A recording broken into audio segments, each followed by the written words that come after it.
As of today, Moderna boosters will be available for everybody 18 plus in Australia.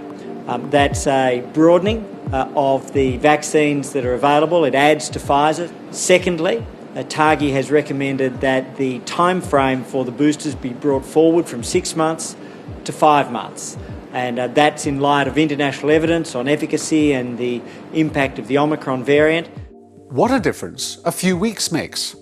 Until Omicron started to be noticed in late November, Australia's booster policy was based on the waning of vaccine effectiveness to the Delta variant. Israeli data showed that Delta infections, and to a lesser extent serious disease, started to surge at 5 or 6 months after the second dose of Pfizer. Omicron has changed the game. Case numbers are growing exponentially in South Africa and probably other countries too.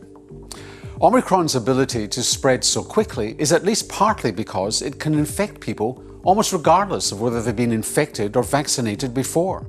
Last week, several labs around the world, including South Africa, in remarkably similar findings, found that in previously vaccinated people, the effectiveness of the immune response to Omicron was about 1/40th of what it had been to Delta.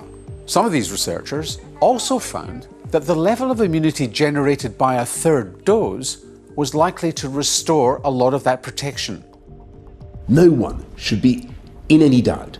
There is a tidal wave of Omicron coming, and I'm afraid it is now clear that 2 doses of vaccine are simply not enough to give the level of protection we all need.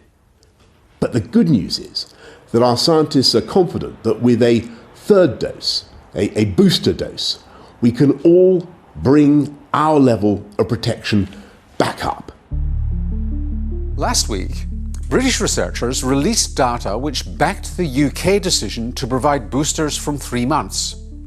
They found that at 15 weeks after the second dose, for Omicron, Pfizer effectiveness had dropped from 88% to 34%, while Astra had dropped from 76% to almost zero against symptomatic disease.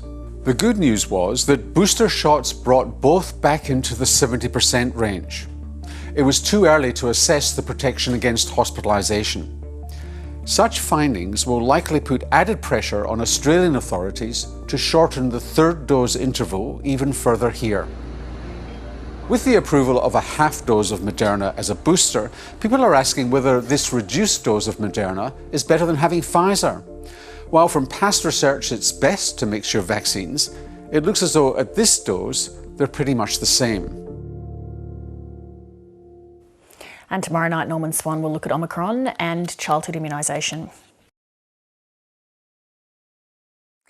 Hi, I'm Lee Sales. Thanks for watching this story. If you'd like to watch more of 7:30's stories, they are on the left of your screen. And tap on the button below to subscribe and get the latest from ABC News.